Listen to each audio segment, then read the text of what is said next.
Welcome to Indiana Newsdesk. I'm Joe Wren. Kids in grades K through 12 aren't going back to school this year.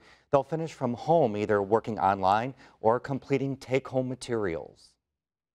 The cancellation of the rest of the school year is probably the largest ever disruption in K through 12 education. More than 1.1 million Hoosier students will be affected, as well as their parents and teachers. Our goal, given this very difficult situation, is to ensure that students have some type of continuous learning. It may not all be e-learning, but we are hopeful that we can offer some type of continuous learning to all of our kids. The state says the move is necessary to curb the spread of the coronavirus. McCormick acknowledges no one was prepared to enter a situation where students would be learning at home rather than in the classroom.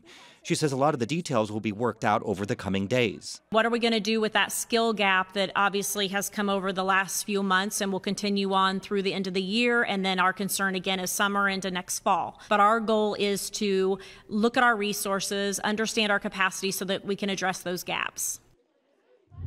My colleague Jeannie Lindsay joins me now from the newsroom. You know, the decision to close schools for the remainder of the year wasn't entirely unexpected, but there's still no way schools can be prepared for this. Can you help us understand what happens now? Yeah, it's a big shift.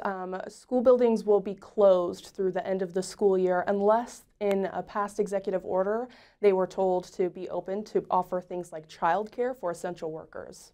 Now, the governor already gave schools a 20-day waiver, so instead of 180 required days of instruction, the number is now 160. How much longer does that mean most students will have to learn from home?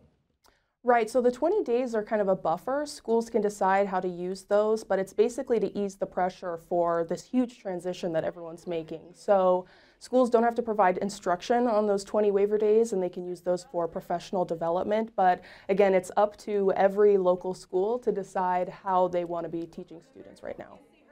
Teachers have been putting together a patchwork of lessons for students.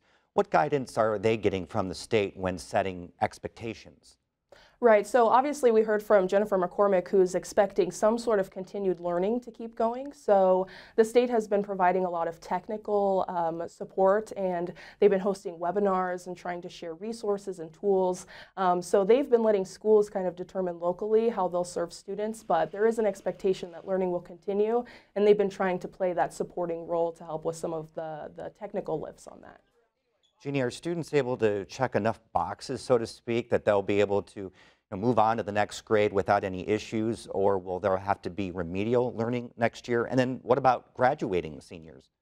Right, so the executive order that came down this week eases the graduation requirements for the 2020 cohort just a little bit. For students who haven't taken their graduation exam, they don't have to take it if they haven't already. And then they'll get credit. High school seniors will get credit for courses that they're enrolled in right now, as long as they're meeting those engagement and instructional thresholds set by their teachers. So as long as they're participating, they'll get to receive credit for courses they're enrolled in. And then the summer school question and remedial in the fall is another huge thing that schools are going to have to address. So we'll see how that plays out. Jeannie, we have to go, but really quick, how are teachers and students reacting to the school closing? There's a lot of heartbreak, but there's also some hope. A lot of people have been coming together. I talked to a senior in Crawfordsville who wrote a song with a friend, and we have a clip of that we can watch. Fights on, and here's to the ones who have to say goodbye to the past 4 years of their lives that made them who they are. Here's to you. So definitely a lot of challenges with this, but some bright spots too. All right, Jeannie, thank you very much. Yeah.